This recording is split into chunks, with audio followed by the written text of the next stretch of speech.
Hey guys, real quick message here. I'm DJ with Tim's Nation, and just want to let you guys know this week we're going to be starting to move our battle reports and all the videos encompassing it with the army list videos and the post game. We're going to shift one day. Just so you know, I do the primary editing right now. Lane's going to be picking up some of that soon. We're working on some of that stuff to kind of move over to take some of the workload. But with my new job and everything, I probably should have done this a year ago.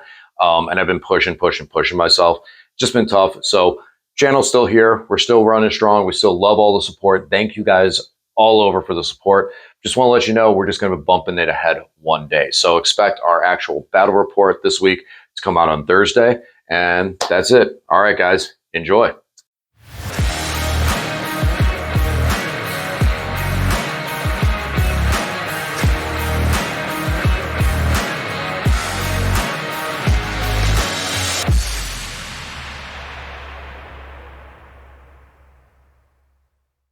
Welcome back, all our 40K fanatics out there. I'm DJ here with Tim's Nation to bring you my Halloween special list that is going to be taking on Lane this week in our annual Skeleton versus Zombies Halloween special. Now, lately, Lane's been on a streak. He's been beating me up, came out with a trophy, and even took my belt. Well, retained my belt. I can't let him walk away with my Pumpking trophy. 2 years I've held that trophy, and we need to make sure we do it again. So this year we will be playing our skeletons, the Necrons, into Lane's Death Guard and the Poxwalker zombies. As far as my list, though, there will be a little bit of a difference than previous years. So previous years we did some cool stuff where it was how much can I reanimate and stuff like that, and I put like 100 skeletons on the table. Well, this year, right before this battle report, just recently this week, if you noticed a lot of my extra content that I've been putting out this week, we got 3 new data sheets. The Canoptic Macro Site, Canoptic Tomb Crawler, and the Geommancer. The Tomb World kit finally has rules, and I gotta play them. I can't not play them. I look forward to getting them into some of my Canoptic lists here in the future. I do have some competitive plans for them. And so I wanted to design this list a little bit more around the idea of what I could potentially run, but still in the focal point of trying to see what these Geomancer and friends can do. Now, granted, as Lane tells me every single year when we do this, we have to be careful because when he runs with the 120 Poxwalkers, that's like no points. That's so cheap. So he ends up having a lot more power to back it up. So if I'm running just skeletons, we're in trouble. So it's okay for me to have a little bit of power because of what he's going to be running. Now we are doing this year, I am bringing the Silent King, but this was on Lane's suggestion because he will be bringing Mortarion. So Morty and the Silent King will be meeting this Halloween to Monster Mash in the middle, hopefully. And yeah, it should be good. Should be some good fun. So without further ado, here is the Necrons, Awakened Dynasty, for our Halloween battle. All right, here is our Necron Awakened Dynasty. This is our Halloween special list, which is very, very, very focused on skeletons. Skeletons versus zombies. So we got like 50 skeletons in this thing. So Awakened Dynasty, couple reasons. One, I have the reanimation strat for D3+1 to units that are led by characters. We also have Veil of Darkness, which is something we really need to help get us moving around the table. And we have some other very solid strats that have a second tier because we're led by a character that can boost my guys to actually do a better damage and damage in some instances where they normally wouldn't. On top of that, any unit that is led by a character gets +1 to hit. A critical thing with this is that other units, if I don't have them on this unit today, but if the Tomb Crawlers, for example, are a Canoptic unit, if they were attached to the Warriors, we could theoretically get up to 2-ups to hit because the Tomb Crawler itself gives +1 to weapon skill, while this detachment gives +1 to hit. So that's a nice way, in things like Wraiths too, we can get Wraiths up to 2s to hit. A nice little thing that's being introduced now with the macro sites because they give the boost to the weapon skill. So we'll see in the future if that matters and if that really comes up. All right, so first off, we'll talk about him, the big boy, the Silent King. So we are bringing the Silent King today. He has one new addition to him, and that is where they changed his abilities. So previously, one of his kingly orders that he could give was to ignore modifiers. Very strong. They took that away, and it shifted it over to +2 move. So that's going to be interesting with things like the Warriors, where the Warriors are going to be on like a 7-inch move. Means that we have a lot more speed getting across the board. We do have the reroll 1s to hit aura as well, which is very strong. I sit on that for a lot. But then we also have the King himself is a floating gunship. 24-inch range is where he really is able to get his highest efficiency because everything is at 24 inches. He has 12 shots with artillery. That is, I believe, strength 6, AP 1, 1 damage. He's got the staff at strength 8, AP 3 for 3 damage. That also comes with dev wounds. And then he has those 2 big rocks hanging out on the side at strength 14. Sorry if it might be 12, but high strength. I believe it's strength 14. And the biggest thing is it's flat 6 damage. So these guys hit ridiculously hard, especially as you notice I don't have very many heavy weapons, no Locust Heavy Destroyers, no Doomstalkers, no Doomsday Arcs. 14 AP4, 6 flat 6 damage. So 2 shots over there. He's a chunky guy. A lot of wounds, 4-up invuln, and he has the support, the units that he wants to support with these Necron warriors to be able to just boost them that little bit more and make them strong. I mean, he can also increase their combat potential. And with us being able to go into the Hungry Void for +1 strength, +1 AP, I mean, that can make warriors be a little bit hilarious, even though they're only 1 attack apiece, though, so probably won't see that. All right, moving on. Probably something that people noticed and were like, wait, is that? Yes, that is the Convergence of Dominion. So if you've been following around a bit, these guys are starting to make more of a pop-up. And I've been messing with them a bit, too. The Convergence of Dominion is a fortification, 60 points, very cheap. Its aura is a 6-inch aura that gives a 6-up feel no pain to any Necron unit within the 6 inches. So what this means is that now with us starting to look at, I've said a couple times, Necron warrior units that don't have Technomancers, being able to go away from some of that resilience because of how heavy the game is shifting over into vehicles and anti-vehicle weaponry. The 6-up feel no pain just gives us that little bit of extra to chip off damage, and it affects everybody. Now, other than that, Convergence doesn't really do anything else. It's going to be sitting there. I'm going to put it out there and just allow my warrior units to kind of string off it till later in the game, and just get the 6-up feel no pain so I can run other cryptex on my warrior units. All right, let's talk about them. We got 2 20-mans of warriors. So these 2 20-man bricks of warriors have the Gauze Reaper. So we got 2 shots at 12 inches, strength 4, AP 1, 1 damage. Illuminor Szeras will take this up to AP 2, which is really nice, and it does have lethal hits on those 2 shots. So the biggest thing we're taking is that extra AP. Being able to have lethals with AP 2 will be very, very nice and probably punch up better than warriors normally do.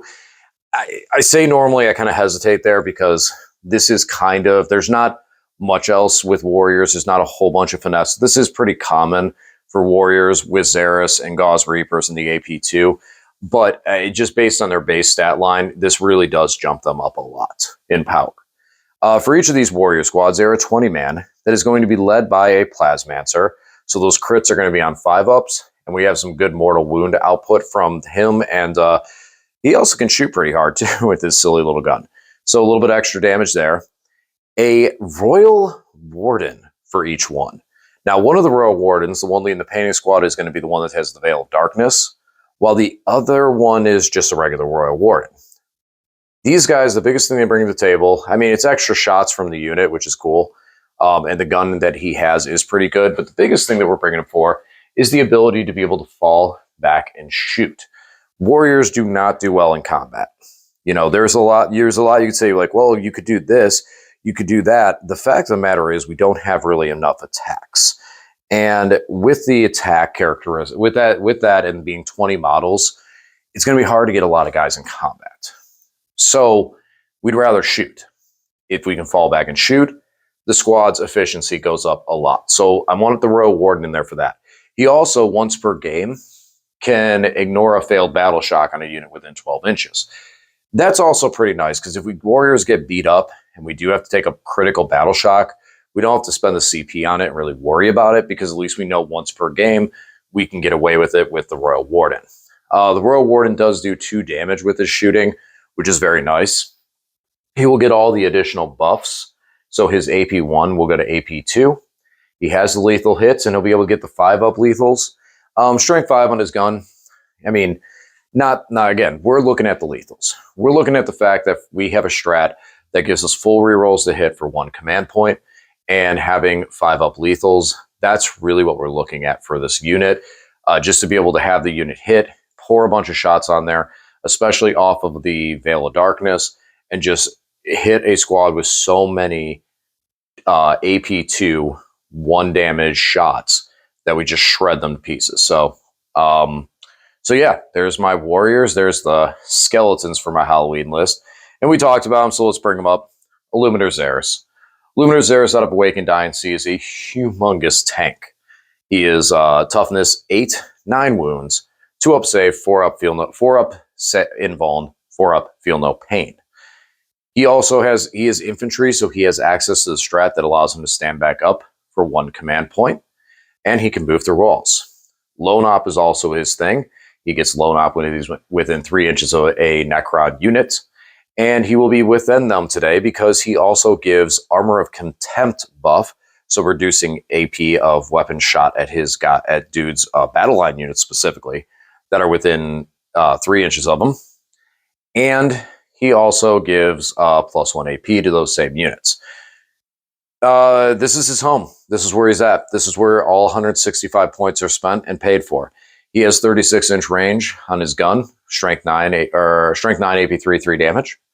And in combat, also 3 damage. And then he's got 4 little pokes with his legs.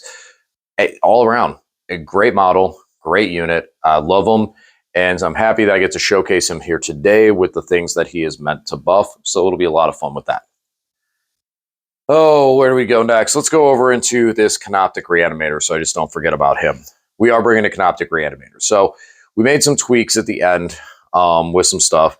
Kind of was bringing the Silent King in the late game. We'll talk about that after with the Silent King and his inclusion in this list after I get the whole list on the table. But want to make sure that we are doing what skeletons do, and that's coming back to life, being all necromancy. So we brought a Reanimator today. 4-up, feel no pain on this guy, 3-up save, 6 wounds at a T6. He's durable. He's silly durable, just like Szeras. And he's able to give D3 reanimation to a reanimation roll when it happens. So we have a few ways of triggering different reanimation rolls. So he's going to be able to do that for them in the early games and stuff, and then just kind of wander out there and maybe do some secondaries. Now, one of our new units that we'll be bringing today is the Geommancer with 5 macro sites. Yes, I will be attaching the Geommancer to them. The Geommancer, brand new data sheet.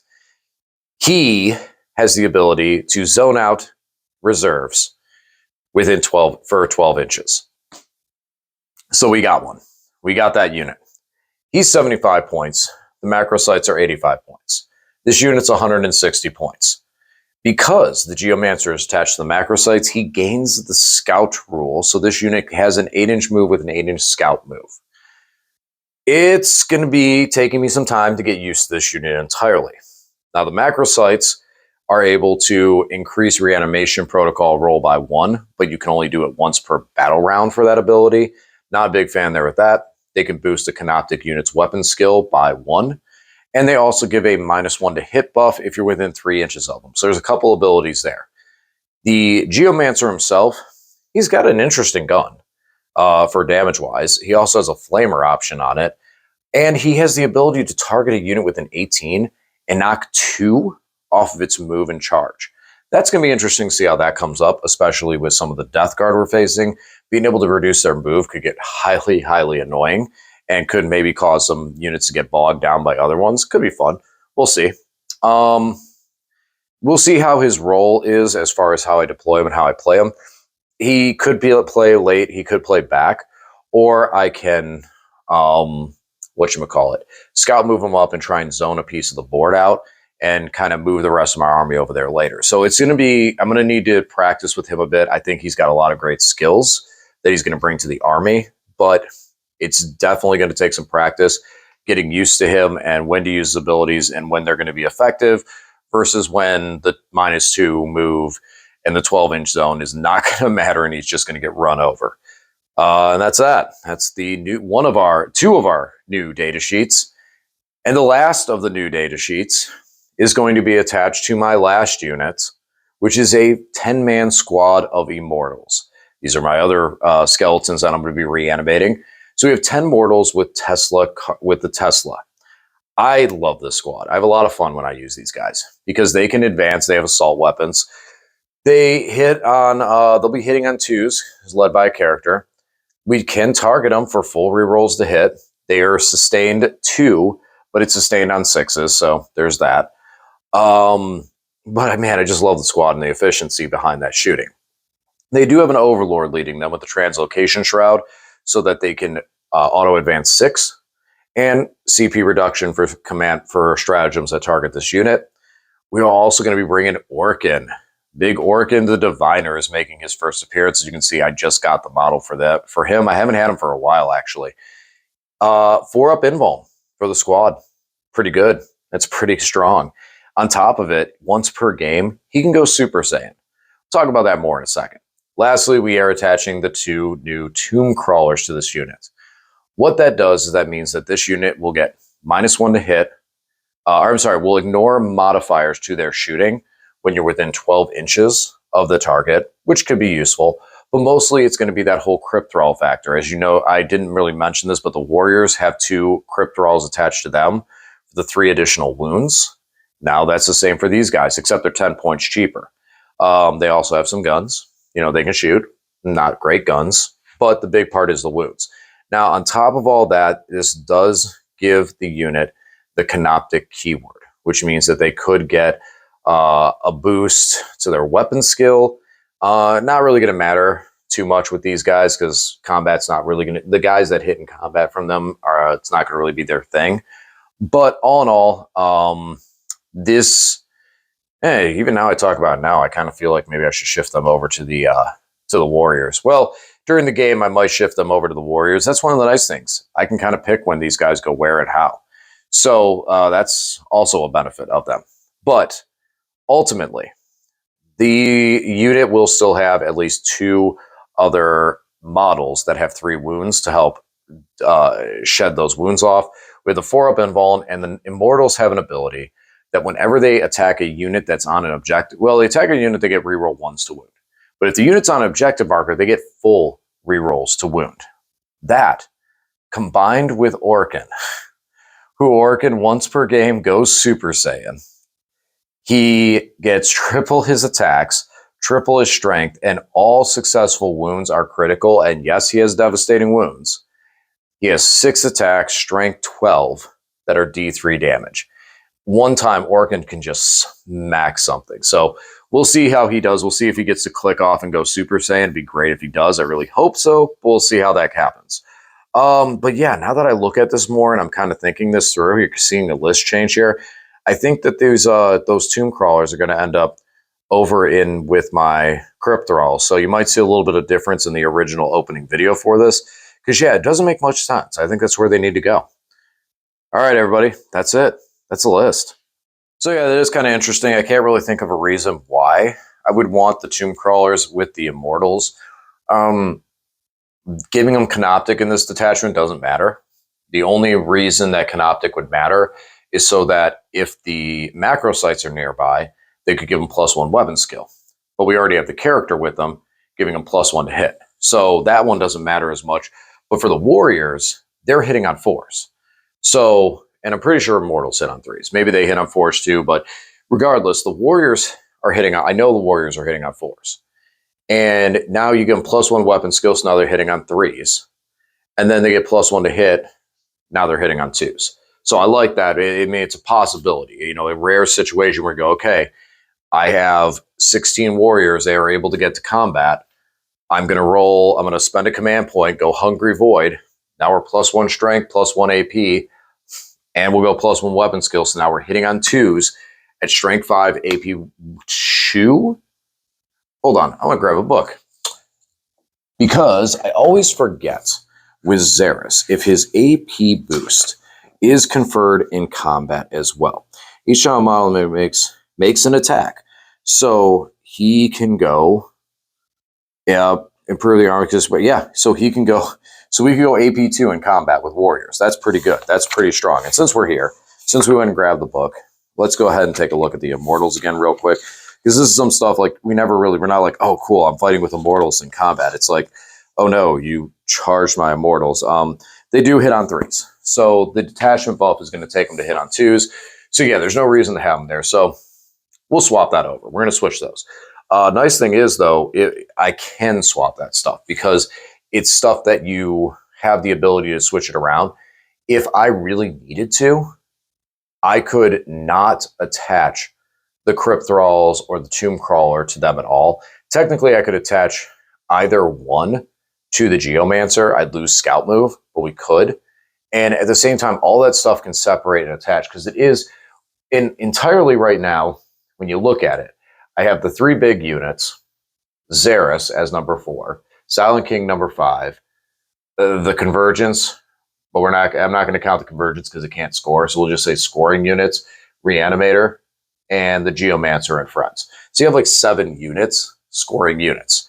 However, I could separate all this stuff, where then you have Geomancer, Macrocyte, Silent King, Reanimator, Warriors, Immortals, Tomb Crawler, Crypt Thralls. It probably wouldn't take the characters, probably wouldn't go that far. We'll say Szeras, and that's 11. So if that comes into a thing where I'm like, my opponent has a lot of scoring units, I need to separate. So this is some cool tech that can be utilized with this in the future. Now, I did want to talk about the Silent King a little bit. I like him. I think the +2 move is going to be cool to be able to use that early on. And Mortarian's going to be making an appearance. So, you know, Silent King and Morty squaring off on Halloween sounds like fun.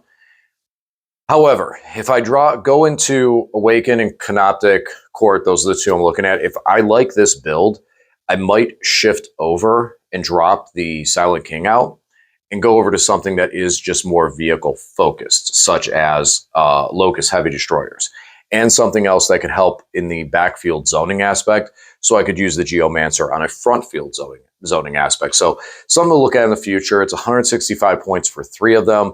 So that's some good anti-tank firepower there. That's backed up by the spray and pray that the rest of my army has. So I'm interested in looking at the future. But for this, Morty, Silent King, that's going to be our monster mash. And yeah, that's where we're going. So, whew. All right. I got a little more paint I got to throw on these guys. I'm going to take them upstairs and work on it. And as always, thanks for watching, and we'll talk to you again soon.